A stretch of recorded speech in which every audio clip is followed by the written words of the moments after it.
Ah, ya Rabbi. Shabbat Shalom. Quel enthousiasme, j'adore. Shalom. Olé. Tu n'as pas vu le film Olé, c'est ça. On est aujourd'hui le vendredi 2 du mois de juin.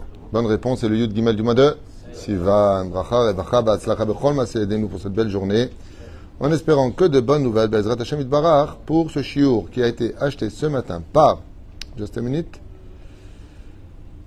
Eve Aboudaram, Shem Varechota Bechol Asherla pour l'élévation de l'âme de son grand-père, David Shimon Ben Mazal, Wa Hashem Tenachem Began Eden, Inu Bechol Shorvim Mo, Bichlal Arachim Eserochot Vechen, Yasson Ramen Tishmatot Tzorachayim, Yiratzon que le mérite de cette étude, Yalet Nishmato, Kezor Arakia, Began Eden, Elion Venachat, Ruach Hakom Mishpacha, Eve Aboudaram, Be'ezrat Hashem Barach, on pensera l'élévation de Gisèle Mazal Batepora, Eliane, Sassia Batachlina, Esther Bat Miriam, épouse Cohen, Salmon Fresh Ben Fortune, Patricia Bat Zeira, בעזרת השם ברוך השם תנחנה בגן עדן ובכן לאלף הבדלים רפואה שלמה החלמה מהירה ובריאות ותיתן לכל חולי ישראל בכלל משמתו מורת אמי שרת על בתפרת אמרנו בן אסתר חיה רוחמה אסתר בת רבקה בן סימון ג'וליק שלמה בן זעירה מאיר בן רות צופן ואשתו היקרה שרה בת ססיה וילדיהם נוסי רחל בת סילבט גזלה חיה בת שרה מזל טוב אבלין בת אליס משפחת בן שבת לורי שרה בת חווה Viviane, Nathan Ben Serach Cohen, Sonia René Bat Suzanne, Shoshana Krief, Bekol Cholim Cholot Israël ou Bichlalam, qui est sorti de tout danger. J'ai eu son mari hier, Chaya, Bat Juliette, Matet, Bezrat Hashem Ken, Kezi, Rivka, Bat Esther et tous ceux qu'on ne connaît pas. Bechol Atar Beatar, et Fouach Lemach, Lama Meira. Une bonne santé pour tous, une grande parnassa, une belle alia, la Géoula, alors justement, on va parler d'une parenthèse de la Géoula. Dans la paracha de Be'alotecha, vous avez remarqué que les sujets sont très nombreux, vraiment beaucoup de compartiments qui démarrent de la Dakat HaMenorah. Dieu dit que les Lévi'im sont à eux. Ensuite, il y a Pesach Sheni, enfin, il y a les Korbanot, il y a les Nessim qui viennent, il y a beaucoup de sujets. Il y a la plainte des enfants d'Israël qui ont de manger de la manne, ils veulent manger de la viande. Be'adia, Moshe qui a une réaction très bizarre qui demande la mort pour ça, comme on l'a dit tout à l'heure. Et puis, par la suite, on rentrera directement pour aller à la fin dans le domaine de la Shonara de Myriam. Okay, il y a encore des sujets intermédiaires. Mais il y a un sujet donc, que je n'ai pas cité, que je vais faire avec vous. Alors je voudrais le lire à voix haute, et puis après commencer à poser des questions qui sont très ambiguës. Bezrat Hashem. Parmi toutes les tachanot ici qu'on a dans cette paracha, il y a marqué Vayarot Sanahar. Donc Rashi dit c'est Yoshua bin Nun. Il y a un jeune qui a couru, qui ne peut pas dire tout à fait jeune, hein, Yoshua bin Nun, donc c'est marqué ici. Vayarot Sanahar, Yoshua bin Nun. Vayarot Sanahar, Vayeged le Moshe Vayomar. Donc il est parti voir Moshe, il lui a dit Eldad ou Medad mitambeim bamachane. Il y a un problème, c'est que Eldad et Medad, donc pour ceux qui ne le savent pas encore, Eldad et Medad sont les demi-frères de Moshe biologiques. C'est-à-dire, il y a une marloquette juste sur un sujet. Est-ce qu'ils sont les demi-frères du côté de la mère ou du côté du père? Dans le Sefer Imrechen, il confirme là-bas, il apporte une preuve qu'ils sont les enfants de Yocheved. De quelle façon? Donc pour ceux comme ça, un récapitulatif historique, quand dans le livre dans la Parashat Shemot, Amram, chef spirituel des enfants d'Israël à cette époque, chef du Sanhedrin si vous préférez, divorce parce que le décret de Pharaon était de tuer les premiers-nés, donc dans ce cas-là, il a décidé de divorcer. Yocheved et sa fille Myriam n'étaient pas d'accord avec le décret. Et donc Yocheved s'est retrouvé libre. Qu'est-ce qu'a fait Yocheved? Eh bien, le Sefer Imrechen rapporte là-bas, de façon assez magnifique, qu'elle est partie se marier. Et elle est partie se marier, elle est tombée enceinte de 2 jumeaux. Et ces 2 enfants qui vont naître de cette union s'appellent Eldad et Medad. D'accord? Seulement, quand Myriam va convaincre son père que ces décrets étaient plus durs que ceux de Pharaon. Pourquoi? Pharaon a fait un décret sur les garçons. Et toi, en divorçant de ton épouse, de maman, tu as fait un décret sur les filles et les garçons. Tu as fait une double faute. Ça fait pire que Pharaon. Amram va se retrouver persuadé de cela. Il y a une mitzvah dans la Torah qui s'appelle Hashavat Kala. C'est une des 613 mitzvot de la Torah. C'est celui qui a répudié sa femme. Les choses, malgré tout, Baruch Hashem, sauf, se sont arrangées et il reprend son épouse. Ça s'appelle mitzvat Hashavat Kala. D'accord?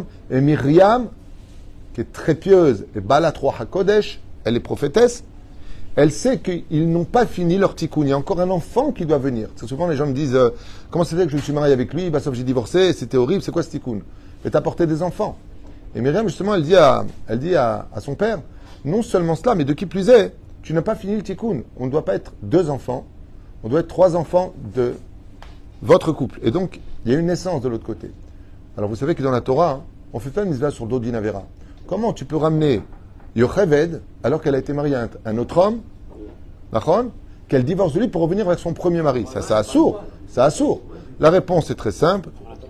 Zeliftematan Torah, Lokashia, Liftematan Torah. La Torah n'a pas été donnée de façon officielle. C'est officieux. Et quand c'est officieux, on fait encore ce qu'on veut. C'est-à-dire qu'on a le droit de faire ou de ne pas faire. Parce que c'est pas, c'est comme avant 13 ans. C'est pour l'éducation. Donc c'est de façon éducative que la Torah se pratiquait à cette époque. Et non pas de façon objective. Mais la reine, elle est revenue vers elle. Donc ces 2 personnages qu'on parle ici, c'est pas Stam des noms qui sont portés. Il y en a qui disent que non, ce sont les enfants de Amram. Qu'Amram, il est pas revenu avec sa femme, il est venu avec une autre femme. Et Vechen al-Zaderech. D'où est-ce qu'il rapporte ça? Il dit que sur la tombe d'Eldad et Medad, il y a remarqué Ben Amram. Alors est-ce que c'était pas pour faire un vice de forme vis-à-vis de sa maman qui était mariée avec un autre homme? Il a mamoumi. Aval quoi qu'il advienne, c'est pour cela d'ailleurs que Moshe a failli perdre sa vie devant les anges quand il est monté devant eux. Ma ben ayelo de l'efanenu. Qu'est-ce que fait ce fils de l'homme? Donc, il voulait dire de façon péjorative, ce fils de fauteur parmi nous. Moshe qui vient chercher la Torah lui-même, il vient d'une union interdite, on dit les anges. Pourquoi? Parce que tu viens de Yocheved alors qu'elle était mariée avec un autre homme, qu'elle a divorcé de lui pour revenir à son premier mari. Donc, pour les anges, Moshe il était déjà Hayav Mita de par son existence lui-même. Et Akadosh il a dit, c'est avant le temps de la Torah, c'est ce qu'on a expliqué. Alors maintenant, Eldad et Medad, on a un gros problème avec eux ici, je veux dire pourquoi. D'abord, ils sont mitnabéim, et on voit la grandeur de Moshe Rabbeinu, où il y a tellement de choses à dire ici, j'essaie d'être concis, en un mot bien sûr. Vayarot Sanar, Vaygad le Moshe, Vayomar. Donc il vient, et il dit, Eldad ou Medad mitnabéim bamahane. Eldad et Medad, ils sont en train de prophétiser. Nous, Azma, déjà ici, il y a une grosse question bombe atomique qui se pose. Laquelle? S'ils prophétisent, c'est que Dieu leur parle. Donc, qu'est-ce que tu remets en question si le roi des rois décide de parler avec eux? Où est le problème? Vous avez compris la question? C'est comme si que maintenant, je sais pas, le président d'un pays vient parler avec une personne. On dit, regarde, il parle avec le président. Mais le président lui parle aussi. C'est-à-dire, pourquoi tu ne tiens pas compte que s'ils sont prophètes, on ne peut pas être prophète si ce n'est qu'un dialogue et pas un monologue. Donc ici, il y a une connexion entre eux et Dieu. De quoi tu te mêles? Le roi des rois, il parle. Qui parle? Rachid intervient, il comprend tout de suite ça, il nous lance un petit... Il nous dit pourquoi. Parce que Yoshua bin Nun, il a entendu. Et c'est quoi la prophétie? Rachid dit, Moshe met, Yoshua Marnis. Donc qui vient lui dire? Yoshua lui-même. Eh, ils ont dit que t'es mort. La parole est créatrice. Donc, étant donné que la prophétie est à connotation péjorative, et qu'en plus de ça, c'est Yoshua qui est l'élève fidèle de Moshe, il dit, il y a un problème. Kalem, il faut les tuer. Pourquoi? Parce qu'ils sont en train de dire que toi, tu es mort. Et les tzadikim, le keruim chaim, ils sont appelés vivants.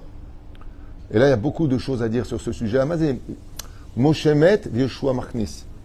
Moshe, quand il a eu la Torah au Har Sinaï, il a compris que la Torah, chose que n'ont pas compris encore beaucoup de gens qui sont assis en train d'étudier la Torah, dépend d'Eretz Israël, puisque comme le dit le Rambam, au moins 80% des mitzvot sont dépendants de la terre d'Eretz Israël. Donc si ta Torah, elle n'est que dans l'étude et pas dans la pratique, Azenikra Torah Meta. C'est une Torah qui est morte. Moshe Met, Yoshua Marnis. Yoshua Binu va permettre de faire vivre la Torah aux enfants d'Israël là où il faut la vivre. Qu'est-ce que tu fais de la Shemitah? Qu'est-ce que tu fais du Bet Amikdash? Qu'est-ce que tu fais de Korbanot? Parce qu'on parle de tout ça. Pessah Rishon, les Shalosh Regalim. Ça se passe en Eretz Israël. Donc Moshe, en théorie, tu nous as donné la Torah. Mais pas dans la pratique. Si ce n'est que les mitzvot de Tfilin, Shabbat, ainsi de suite. Mais on verra que Moshe, d'ailleurs, après que Tselophrad, lui-même a eu un doute de ça. Tselophrad amène du bois pendant Shabbat. Mais Rishut Arabim, les Rishut Yachid. N'importe quelle personne qui étudie à peine la Torah, c'est très bien que si tu fais un Issour de Raïta, le seul Issour de Raïta qu'on a réellement dans la Torah, c'est de déplacer de Reshut à Arabim. Après, il y a l'autre, tu ne pas le feu. Le mahloket, c'est savoir est-ce qu'on parle de feu vraiment ou est-ce qu'on parle de création. Aval, dans le tachles des choses, tout le monde sait très bien. Moshe dit, je ne sais pas, j'ai demandé à Dieu. Chazal, il pose une question, il dit, comment ça tu ne sais pas? Le Shamro Bene Israël, ta Shabbat, la Sotet, ta Shabbat, Qalli. Et après, il y en a un qui met Halal Shabbat, tu dis, je ne sais pas ce qu'il faut faire de lui. Bah, tu me poseras la question, je t'aurais répondu. Chayav Mita. Il y a deux témoins qui viennent lui dire. 2 fois de suite. Et lui, il prend le bois, il le déplace. Mais réchoute les réchoutes. Où est ton problème? Tout le monde sait que c'est Chayav Mita. Chazal, il dit, je vais te dire pourquoi Moshe a eu un doute. Il dit, oui, mais ça s'est passé en Chutz Laaret. Est-ce que ça compte? Étant donné que ça se passe en Chutz Laaret, est-ce que les lois s'appliquent? Réponse, Bechutz Laaret, Oseu Kabel Sachar. Tu as un Sachar de le faire. La Gemara nous dit pourquoi on les pratique en galoute les mitzvot, pour ne pas oublier Eretz Israël, pour ne pas oublier son judaïsme. Aval le tachles des choses, l'étui de la Torah, c'est Eretz Israël. C'est pour ça que la pire des choses qu'un homme puisse faire, c'est de venir en Israël pour vivre comme Chutz Laaret. Tu fais n'importe quoi. Ce pays n'est pas comme les autres. Tu n'as rien compris. L'un ne va pas sans l'autre.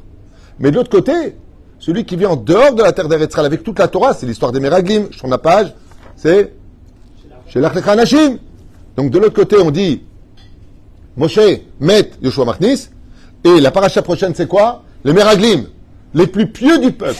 Shomrei Mitzvot, Shomrei Akol. Et alors, on ne veut pas d'Eretz Israël. Dieu, qu'est-ce qu'il dit? Eh, on vient de dire Moshe Met. Il n'a rien compris ou quoi? Alors, Atem Metim. Les gens n'ont pas compris que si toutes nos prières se tournent vers Israël, si toute l'histoire de la Torah était pour vivre en Eretz Israël, c'est pas pour rien.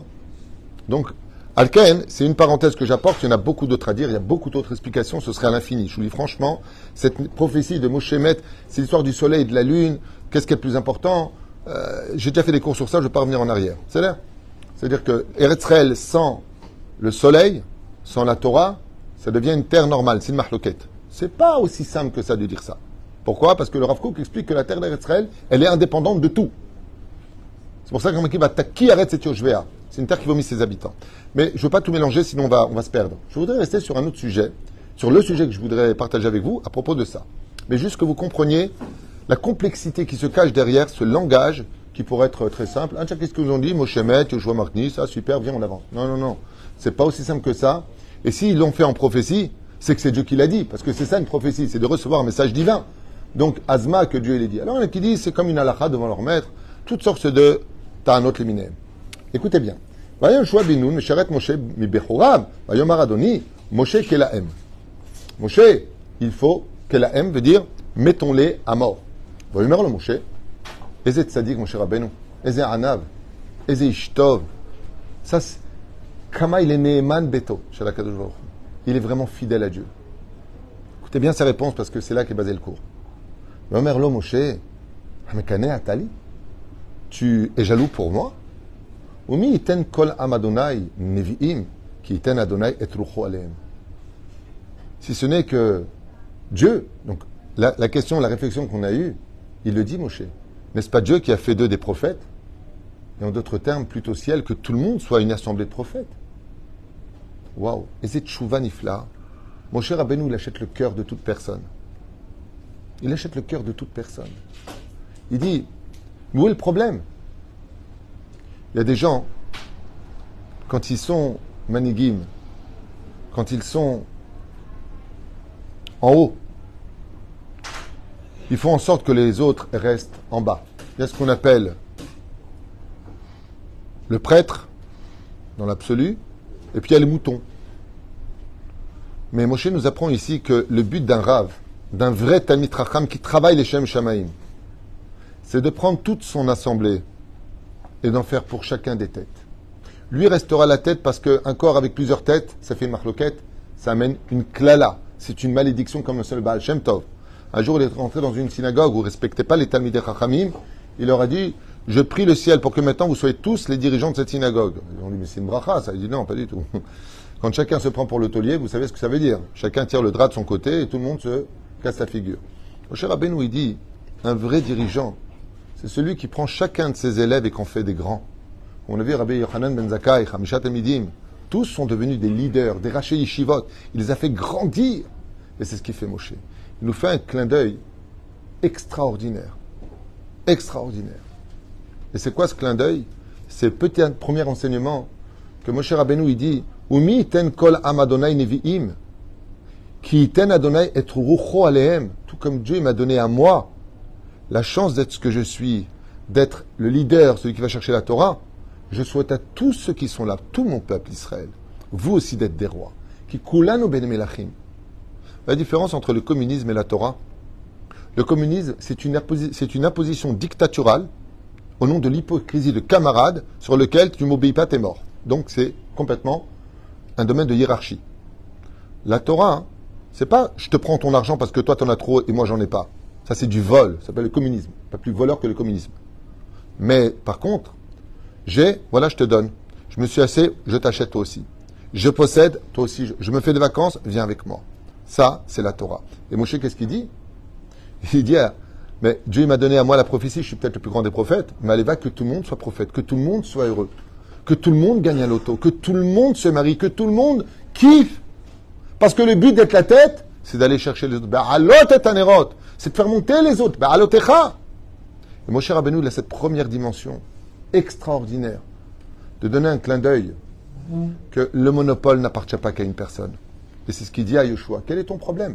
J'ai le monopole des rabbanim, j'ai le monopole de la rabbanoute, j'ai le monopole de tout sur terre. Bien sûr qu'il faut Rabbi Yoshua et Rabban Shimon ben Gamiel. On ne peut pas une couronne sur deux têtes. Si on écoute sur Rav, on écoute sur Rav. Il faut qu'il y ait un. Mais le but de celui qui est en haut, c'est d'élever tous les autres au même niveau qu'il est. Et c'est ce que dit Moshe. Premier enseignement qui manque tellement aujourd'hui, et d'ailleurs dans toutes les générations. Il y a toujours cette dimension de vouloir écraser l'autre. Comme un homme avec sa femme. Tu as épousé ta femme, elle est plus petite que toi au niveau de la taille, moins forte que toi au niveau physique, quoi qu'aujourd'hui, je ne sais pas plus qui est quoi. Mais quoi qu'il advienne, le but d'un homme, c'est relève ta femme, relève tes enfants, relève ta famille, relève-les. Arrête de les critiquer, arrête de les descendre. Mon cher Rabbi nous dit Azma, mais ils sont petits par rapport à toi, on n'a jamais entendu parler d'eux. Ils n'ont pas fait un acte de bravoure dans toute la Torah. Et qu'est-ce qu'il dit? Maintenant ils viennent de commencer. Maintenant ils viennent de commencer. On est tout le temps en train de baisser, de rabaisser. Tout le temps en train de montrer du doigt et de critiquer. Daïgva. T'es l'amdoum, mon cher Rabbeinu, mais pour ça, il faut deux choses. Qu'est-ce qu'il dit Hachem de lui? C'est le plus fidèle de ma maison et il est Hanav. Voilà le secret de Moshe. Il travaille pour Dieu, il est Neeman Beti. Il est fidèle à Dieu. Il ne travaille pas pour lui, mon cher Rabbeinu. C'est pour ça que la plus grande claque qu'a pris Moshe Rabbeinu dans sa vie, vous savez, c'est laquelle? Pire que de ne pas rentrer en Israël. C'est quand Korach, Parachat Korach, il vient lui dire, toi, tu te bats que pour toi, ton kavod à toi. Qu'est-ce que tu fais de cette paracha? Qu'est-ce que tu fais de cette paracha? Et ça, c'est le problème du contraste. Des fois, tu veux relever des gens, tu les mets à un très haut niveau, et eux, ce qu'ils veulent maintenant, c'est monter sur ta tête. Ouais. C'est l'histoire de Korach. Ah, tu veux nous monter? On est tous prophètes. Eh ben, pas de problème. On va t'écraser. Lolo. C'est pour ça que, Dorotav et Rabotai, que tu sois une femme, que tu sois un homme, toute ta vie durant, tous les matins, après Modéani, les Fenecha, pose-toi la question existentielle. Pour qui tu travailles? Pour qui tu travailles? Une femme hier m'a posé la question, pourquoi je suis divorcé, je dois avoir le kisouille? Je dis parce que tu as l'occasion maintenant de mettre le kisouille uniquement le Shem Shamaim. Avant, c'est une obligation par rapport à cela. Jusqu'à maintenant, le kisouille, il te dérange, toi, elle m'a dit, ça me tue, j'en ai marre, j'entends une vieille, je me sens pas bien. Je dis, maintenant, tu peux prouver à Dieu que si tu portes ce bout de tissu sur la tête, c'est uniquement parce que lui te le demande. Parce que toi, personnellement, ça te casse les pieds. Bon, elle est comme ça, m'a dit, ok. Bon, ok. Bon, alors je le mets pour toi, Hachem. Tu vois, c'est bien. Travaille les Shem Shamaim. Pour qui tu travailles? Il n'y a pas une chose qui m'a plus vexé qu'une personne qui a dit un jour, en faisant allusion à moi, les rabbins ils veulent faire du buzz. Je ne suis pas du tout intéressé par le buzz. Je ne suis pas du tout intéressé par ça. Il faut vraiment mal me connaître pour dire une chose pareille. Mal me connaître. Mamache, au contraire. Je fuis ce genre de choses. Aval, que ça soit mis sur les réseaux sociaux qu'il y ait des résultats, soyez pas jaloux. C'est juste des résultats qui viennent des gens. Aïn Ra'a. Lachon Hara. Motzi Shemra. Aval. C'est la première chose qu'on apprend. La deuxième chose est encore beaucoup plus belle. Eldad et Medad, ils ont Moshe Rabbeinu. Qui est Moshe Rabbeinu ici? C'est le Mashiach de la génération. Il n'est pas de la tribu d'Yehuda, mais il est le Mashiach. Et ouvrez bien grand vos oreilles. Ce que vous allez apprendre ici, Béhémet, c'est un des plus grands manques de l'histoire qu'on va se voir répercuter. Et je vous avoue que ce matin, avant de venir à la synagogue, en étudiant ce que j'ai étudié chez moi, j'avais presque les larmes aux yeux. C'est une étude qui sort du cœur, du plus profond du cœur. Eldad et Medad, ils ont Moshe Rabbeinu. Quand tu as un rave, tu vas voir ton rave. D'accord? Quand tu as un rave, tu vas voir ton rave. Et ils sont directement reliés à Dieu.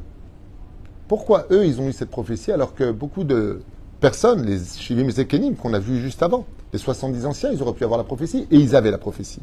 Où est le problème? Non, écoute, non, c'est beaucoup plus profond que ça. Et ça va se répertorier dans le premier livre de Shmuel Aleph. On va commettre une erreur d'ailleurs qui va être recopiée par les nations du monde et les nouvelles religions qui vont se créer au fur et à mesure des siècles. Eldad et Médad, ils avaient un tel amour pour Dieu qu'ils voulaient Dieu. Vous savez, on demande We want Mashiach. No. C'est un degré. Mais le plus grand degré qu'un juif puisse demander, c'est Dieu. Hamelech HaKadosh. Hamelech HaMishpat. Demandez Hachem. Dirshu et Hachem. Demandez Dieu. Eldad et Médad, comme Nadav et Avihu, comme tellement d'autres, ils voulaient adhérer à Dieu lui-même, directement. Quand est-ce qu'on aura ça? Qui nous apporte ce maillon de l'histoire? Mashiach. Dès qu'il vient le Melech HaMashiach, il nous déconnecte, comme c'est marqué, on n'aura plus besoin de Rabbanim, on n'aura plus besoin de Chavruta, Batim al Aretz de Hachem, le ciel et la terre sera rempli de la connaissance de Dieu. Et à qui on sera connecté? À Dieu lui-même. Rappelez-vous ce qui s'est passé avec Shmuel. Nachon? Sum Tassim Melech. Vous vous rappelez de cette mitzvah-là? Demandez un roi. Il vient de voir Shmuel, lui dit, on veut un roi. Quelle est la réaction de Shmuel? Il se met en colère. Pas pourquoi. Il se met en colère. Pourquoi vous voulez un roi? Pourquoi vous demandez un roi? Ben, on veut un roi parce que c'est marqué, Sum Tassim Melech. Il leur a dit, mais vous n'avez pas compris. Quand la Torah t'a demandé un roi, c'est qui qu'elle voulait? Baruch Ata Hashem Elokeinu Melech Haolam. C'est Dieu. C'est Dieu qu'il fallait demander en tant que roi. Que Dieu réside. Et c'était la Géoula. Le Mashiach, c'est celui qui va nous connecter à Dieu. C'est pour ça que Moshe a ce rôle. Quand Dieu lui-même est descendu en tant que roi, nous donner les commandements de la Torah, au bout du deuxième, on n'a pas pu supporter. Donc Dieu a pris un micro. Il a pris un transmetteur. Ça s'appelle la bouche de Moshe. Shirina Doveret Begrono. La Shrina, elle parlait dans sa gorge. Et nous, qu'est-ce qu'on veut? On veut une Géoula. Parce qu'on en a marre de nos problèmes. Mais qui demande Dieu? Qui demande Dieu? Qui lève les yeux vers le ciel? Regardez ce qu'on dit tous les matins.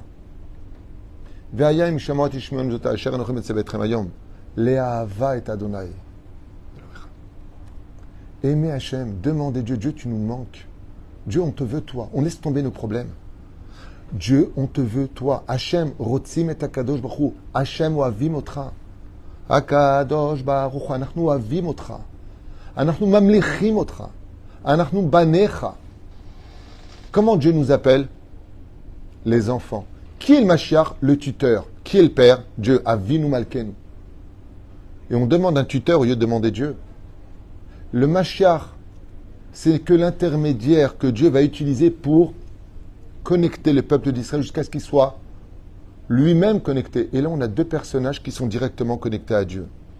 Et là, Yoshua bin Nun, il a un problème. Il dit, hey, qu'est-ce qu'on fait du Mashiach? Et qu'est-ce qu'il dit? Allez, vaille que tout le monde n'ait plus besoin de cela. Allez, vaille qu'on n'ait plus besoin de Rabbanim. Allez, vaille qu'on n'ait pas besoin du Mashiach. Parce qu'il y a mieux que le Mashiach. Il y a plus grand que le Mashiach. Le Mashiach, c'est un envoyé de Dieu. C'est comme tu dirais un bras de Dieu sur terre. Mais rien de plus. Tu veux t'attacher à un bras? Au lieu de prendre ma main, viens dans mes bras, dit Hachem. Là, je vous le dis avec des mots qui ne sont pas vraiment de l'étude que j'ai faite ce matin à Val. C'est beaucoup plus profond. Comme à Adam Bechol Rega Verega Shavi, chaque moment de sa vie, regarde par la fenêtre, tu es en train de conduire, regarde une seconde le ciel, pas trop parce que tu peux rentrer dans l'autre, mais une fraction de seconde. Et dis Hachem Rotzimotra, quand est-ce que tu vas te dévoiler? Quand est-ce que tu viens? Vous savez qu'une des plus grandes torpeurs après la mort, vous savez qu'un des moments les plus durs après la mort, c'est le moment le plus doux après la mort. C'est quoi ce moment? Kilo irani Adam Vachai. Car l'homme ne me verra pas de son vivant. Machma mikan que Dieu va se montrer du Zohar HaKadosh une seule seconde. Et vous savez pourquoi une seule seconde et pas plus? Parce que ça va provoquer chez nous une éternité de larmes, d'amour, de regret de ne pas l'avoir demandé. Je répète. Dieu va se montrer une seconde. Et à ce moment-là, quand on va voir Hachem, on n'aura qu'un seul regret. Comment j'ai pu prier? Parce que j'ai problème d'argent, de santé, je veux me marier, Comment je t'ai pas demandé toi? Parce que si je t'avais toi, j'aurais tout eu. J'ai raconté une histoire rapidos de la Castiglianos pour ceux qui veulent écouter. Pour le fun. C'est l'histoire d'un roi qui avait un fils. Il s'appelait Kikoublid. C'est son nom. Il est naissance, il est Blid. Je veux, j'ai pas, ça me manque, j'en ai marre. Pourquoi ça se passe pas comme je le demande? Et pourquoi ceci et pourquoi cela? Est venu le conseiller du roi. Il lui a dit, votre fils a grandi. Il a toujours ce côté ingrat de je. Est-ce qu'il vous demande comment vous allez? Est-ce qu'il vous prend dans les bras? Est-ce qu'il vous appelle papa? Et le roi le regarde, qu'est-ce que tu proposes? La vie est une école. Il serait peut-être temps qu'il apprenne à ne plus rien avoir pour comprendre que ce qu'il avait été déjà énorme, au lieu de constamment demander plus. Le roi lui dit, tu as carte blanche. Qu'est-ce que fait le conseiller? Il fait boire le fils. Une fois qu'il était endormi et saoul, il le prend dans un carrosse et l'emmène extrêmement loin. Il le déshabille intégralement et le laisse en plein désert. Voilà que l'enfant, le lendemain, se réveille, brûlé par les rayons du soleil. Et pas de montre, il n'a rien, il est tout nu. Qu'est-ce que je fais ici? Il a l'impression que c'est un cauchemar. Seulement, il se rend compte qu'il n'a ni boussole, ni direction.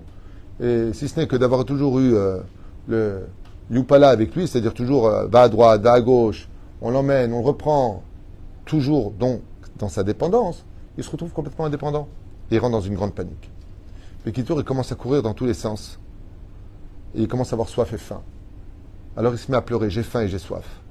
Puis voilà qu'à force de marcher, il arrivait enfin sur une route. C'était un petit désert qu'il n'a pas mis n'importe où. C'est pas le Sahara. Et il voit de loin une fumée qui sort, il reconnaît Baruch Hashem, enfin un village, quelque chose, et quand il arrive là-bas sur place, prosternez-vous devant le prince. Tout le monde le regarde comme ça, il dit, Tarzan, va te rhabiller, Mowgli. Allez, va te rhabiller. Tout le monde se moque de lui. Donnez-moi à boire, donnez-moi de l'eau, personne ne lui donne quoi que ce soit, et puis qu'il surveille la Inyan, il comprend que s'il veut manger et boire, il a intérêt à se rhabiller, à aller bosser. Et là, pour la première fois de sa vie, il va voir une personne qui est âgée, il lui dit, écoutez, il faut absolument que je mange, je ne sais pas où vivre, je ne sais pas où je suis le fils du roi. Il dit, moi, je suis le président de la République. En attendant, si tu veux bosser, moi, je suis bûcheron, tu vas couper du bois, du matin au soir, tu vas le vendre.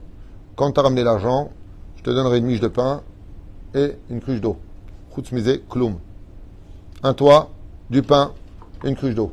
Un pain entier, pain de campagne, c'est bon. Ça. N'ayant pas le choix, au début, il commence à couper, puis voilà que les années passent, et le vieux meurt. Son fils reprend l'affaire de son père, et quand il regarde le prince, ne sachant pas qui il est, il lui dit, écoute mon père, c'est pas du tout un homme d'affaires, je pense qu'il s'est fait assez rouler par toi, tu veux continuer à travailler ici, t'as pas un couteau sous la gorge, la porter devant, ou sinon, c'est pas compliqué, une cruche d'eau et un demi-pain. Un pain complet, c'est beaucoup trop pour toi. Tu n'as pas besoin de tout ça. N'ayant pas le choix, mais ayant la haine de ce nouveau propriétaire, il continue à travailler. Tant le roi, de son côté, il dit, mais le temps passe, il ne revient pas, le mec. Le pire, c'est qu'il ne revient pas. Il dit, très bien. Il appelle son conseiller, il lui dit, où est mon fils? Il lui dit, je ne sais pas. Comment ça, je ne sais pas? Tu m'as dit, je te trouve une solution. Il dit, je ne sais pas. Il lui dit, débrouille-toi pour qu'on le retrouve vite. Et là, qu'est-ce qu'il fait? Il a une idée magnifique.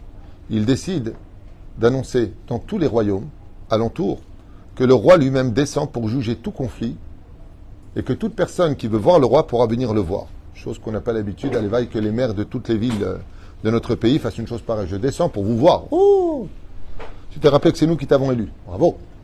Et donc, résultat, voilà que il arrive dans le village, et étant arrivé dans ce même village, le prince dit à son propriétaire, toi, t'es mort. Il dit, pourquoi je suis mort? Il dit, parce que le roi arrive, il va faire justice. Bekitour, il reçoit, puis arrive le tour de son fils. Et le roi sur son trône, quand il voit son fils qui a tellement grandi, tellement changé avec une barbe comme ça, il le reconnaît tout de suite. Et là, le fils, il dit, mon roi, je suis venu porter plainte. Le roi qui allait se lever pour l'embrasser, il dit, si, je suis venu porter plainte. Pour porter plainte de quoi? Il dit, voilà, cet homme-là, c'est mon patron. Avant, j'ai travaillé pour son père. Il me donnait une miche de pain et une cruche d'eau. Et lui, il se met à hurler en plus, pas content le mec. Ouais. Il me donne une demi-miche de pain pour le même travail, alors que j'avais un contrat avec son père. Le roi ne revient pas. Il dit, écoute, montre-moi le contrat. Et il dit, dans le contrat, c'est marqué et stipulé, tant que je serai vivant, et donc maintenant qu'il n'est plus de ce monde, ce contrat est caduc. Donc ça ne sert à rien. Todarabah. Ça sert à rien. Quel est ton contrat? Il dit, moi, mon contrat n'est pas compliqué. S'il veut rester, il reste. S'il ne veut pas rester, qu'il parte. Il lui dit ainsi donc, tu as répondu ton Mahavid, ton propriétaire. Dis donc, j'ai pas le choix. Il lui dit, t'as encore gagné, mais un jour, je me vengerai de toi. Et là, le roi, il hallucine, voir son propre fils donner le dos et partir. Il a perdu le procès. À ce moment-là, le roi, il peut plus. Il se lève, il lui dit, attends un instant, reviens ici. Il lui dit, qui je suis? Il lui dit, t'es le roi. Tout le monde te respecte. Il lui a dit, mais toutes les années, t'ont oublié que tu étais mon fils. T'as perdu la tête. Il te suffisait simplement de me dire, papa, qu'est-ce que tu me parles d'une cruche d'eau avec du pain? Tu es le fils du roi. Il suffisait simplement de courir dans mes bras, me dire, papa, tu m'as manqué. Papa, je t'aime. C'est tout. Et si tu as le roi, tu as le royaume. Tu as des serviteurs, tu as de la viande, tu as tout ce qu'il te faut. Et c'est exactement ce qu'on fait. On était en haut, toujours dans la gratitude. Dieu nous a envoyés. On est né nus dans un monde de désert qui s'appelle la terre. On commence à grandir. Et la seule chose qui nous préoccupe, à Rosh Hashanah, et dans toutes les occasions, c'est poter et yader en masbi'a al-khol hayratson. Donne-moi une bonne parnassa, donne-moi ceci. Mais si tu as Dieu, tu as tout. Dieu, c'est un lot complet de tous les bonheurs. Mais pour ça, il faut le demander. Et c'est pour ça qu'Eldad et Médad ici, ils apparaissent dans l'histoire. Et Moshe, il dit, ils ont raison. Allez, va que tout le monde soit comme eux, que tout le monde demande Hachem. Parce qu'ils se sont connectés à Dieu. Ils ont un message pour Dieu. Et le message qu'ils ont eu, Eldad et Médad, c'est de leur dire combien ils les aimaient. Mais étant donné que ce n'est pas le moment de la Géoula et que Moshe n'était pas attribué de Yehuda, Mayatzamipo, Lobamakom. La reine, quand est-ce qu'on va les revoir, ces deux personnages? Le Harizal nous dit, on va retrouver Eldad et Médad, Davka Sheki, Rabbi Yehuda Anassi de la tribu de Yehuda. Rabbi Yehuda Anassi avait deux élèves qui étaient muets.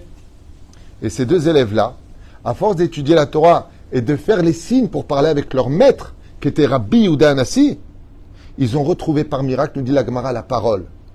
Quand on fait Eldad, Vemedad, qu'est-ce qu'on obtient comme lettre? Il aime. Vous enlevez les dédalettes. Eldad, Medad, vous avez les lettres de Aleph, Yud, Lamed, Mem. Il aime. Muet. Les deux, Eldad et Medad, se sont réincarnés pour adhérer au kavod du Rav, parce qu'ici, ils ne l'ont pas fait. Parce que ce n'était pas encore le moment de la Géoula. Alors pourquoi tu en parles? Pour un enseignement pour toutes les générations. Avant de demander ce qui nous manque dans nos vies, pour nos douleurs personnelles, d'abord demande à Kadosh Baruch Hu. Hachem, Aniouev Otra. Bijulcha. Je ne suis pas le misot parce que je veux gagner quelque chose. Je ne vais pas mettre les thunes parce que tu vas me donner quelque chose. Je ne vais pas mettre un foulard sur la tête parce que tu vas me donner quelque chose. Je t'aime et je te le prouver. Parce que aimer, c'est donner. Aimer, c'est prouver par des gestes en retirant de nous pour donner à l'autre. Comment est-ce qu'on est né, nous? Chelek Elokamimal. Dieu a pris une partie de lui pour nous créer. Est-ce que toi, tu peux prendre une partie de toi dans laquelle tu n'as pas d'intérêt pour nous le donner à nous? Et ça, c'est Eldad ou Medad, les demi-frères de Moshe Rabbeinu. C'était un petit enseignement, mais je ne voulais pas qu'on passe sur cette paracha sans vivre ces dimensions si importantes pour lesquelles la Torah nous a été donnée. L'Chaim Tovim ou Shalom. On va s'arrêter là parce qu'il y a un deuxième shiur dans 5 minutes, le temps qui n'est pas moins intéressant d'ailleurs, pour ceux qui veulent, Bezrat Hashem, écoutez, puisqu'on va parler du Mashiach ou de Pessar Sheni. C'est vous qui déciderez. À tout de suite.